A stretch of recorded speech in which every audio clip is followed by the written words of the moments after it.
to, the very last one, has it's not exhaustive, but it's a list of things to look for in the paper specifically, APA format and things like that. So please be an editor. It doesn't mean that you rewrite the paper. You can, circle misspelled words. Don't spell them correctly for them. Make them go back and figure out how to spell them. If a sentence is a run-on sentence or the paragraph is too long, just tell them this needs to be reworked. You don't have to rewrite it for them. Make them fix it, but you can certainly point out where they need to go back and rework things. Okay, and then once they get everything together, their backboard, and they're ready to do their presentation, act as a judge for them. Be practice for them.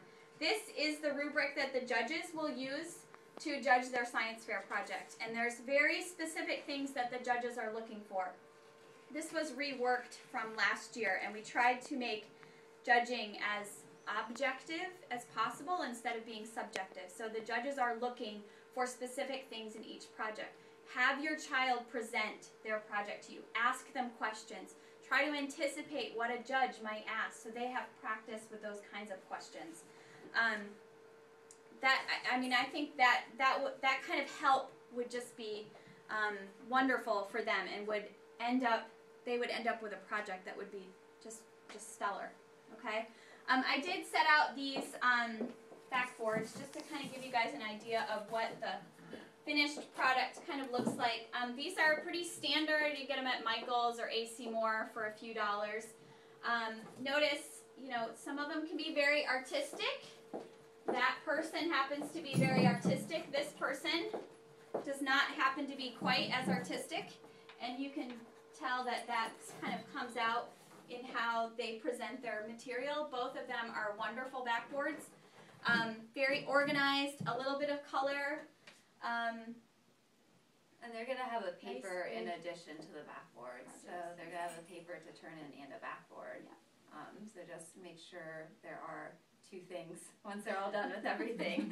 Because if they show up with just the backboard, the judges will actually see the paper. There just isn't enough time during the day of science fair for the judges to read the paper. The paper's really for their teachers. This is what the judges will use that in their own presentation. So there won't be any demonstration of their experiment or anything like that? They can. It depends on what they do. If they want to bring pieces of their experiment, they're welcome to. I know someone last year tested the effectiveness of different types of filters on filtering water, and he actually brought his apparatus, and when the judge came, he took his water and he poured it in there and showed them exactly how he did it. You wouldn't be able to do that with every experiment, but certainly if you have apparatus that is portable and something that you think adds to your presentation, you're welcome to bring it. So Shannon asked me if she could bring her snake today, and I said, well, only if your snake is part of your experiment. I didn't want him to just be a decoration. So. How long are the presentations generally? We usually give each person 5 to 7 minutes of FaceTime with the judge. So that won't all be presentation. Part of that will be questions, but that's usually the limit. We like to give awards out at chapel that day, so we have to get through everybody. So, but that seems to be a pretty good time. I mean, some kids could talk forever, but it seems to be a pretty good time. And they'll be presenting to the class before that, so they will have kind of a trial run in front of the class with the teacher before they're in front of the judge. So we can give them hints then. Yeah. Is it one judge or a panel of judges?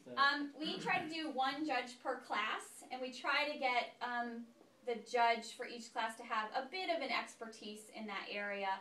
And then for the awards, they do like top of the class awards, so the best in biology, a runner-up in biology. So we do those for all 3 classes, and then we have like most original, best display, which would be just the backboard, best application to real life. This year we're going to do a People's Choice Award where the kids actually judge one of them. And then we have one sort of top high score winner out of the whole. I think there's going to be like 26 projects this year, so it'll be the top out of those 26. So I would encourage you, please email us if you have questions along the way.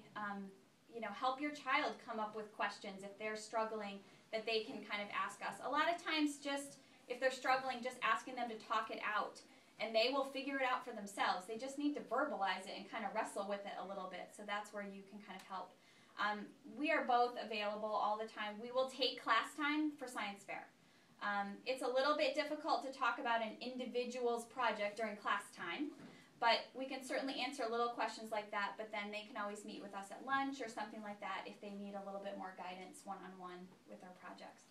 But please, I mean, we're open, to any questions you have. Please email us, call us, whatever it happens to be. We want the process to be smooth, but we know the kids are going to struggle a bit, and that's part of the learning process, though.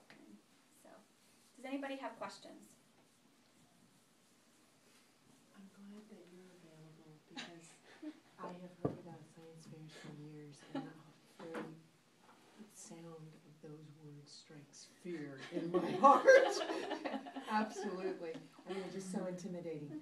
So I am very, very glad because what you're talking about, parents helping, I've watched years and years, and it seems like, at least in the public schools, it's really mom and dad who do the science fair project. Right. So if mom and dad are not science people and can't help direct, Right. I mean, it's just, Yeah. it's all, you may as well Yeah. throw your hands up and give up.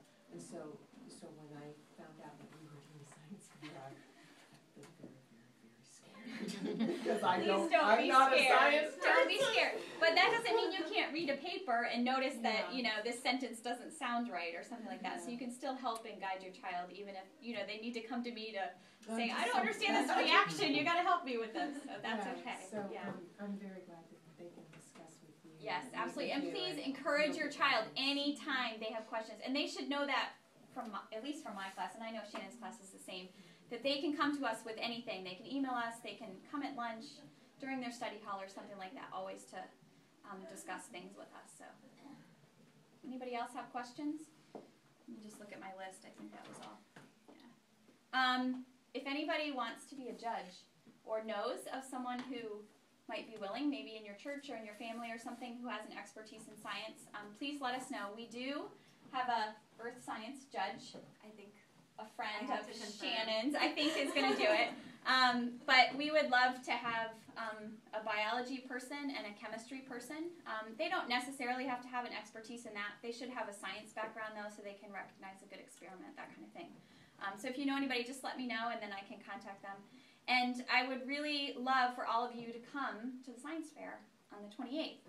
We set up in the cafeteria, and we have it set up by class, and to have a real fair atmosphere, we want people to be walking around and looking at the different projects and asking questions. And so I would really encourage you guys to come back and maybe stay for lunch, and then you can come to the chapel when they give out the awards and everything too. And if a judge wants to know the approximate time frame commitment?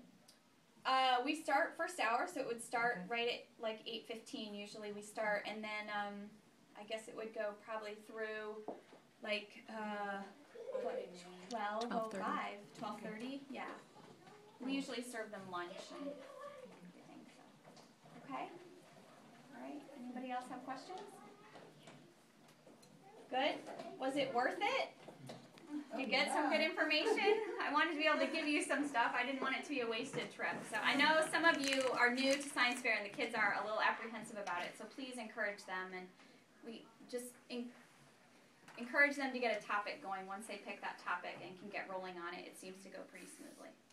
I just know from past experience, not the science fair, but you get in the beginning and you get excited because you get a lot of ideas, and when you start actually doing it, you start running into the difficulties, and you have that natural high, and then that depression. Right. So You got to get them through that. Sometime around mid-March, they're going to be very depressed. Yeah, right. All right, thank you so much for coming. Again, if you have any questions later on that you think about, just email me. I'll be happy to help. Okay? Thank you. Everybody have a good day. I hear it's snowing out, so drive carefully. It's melted.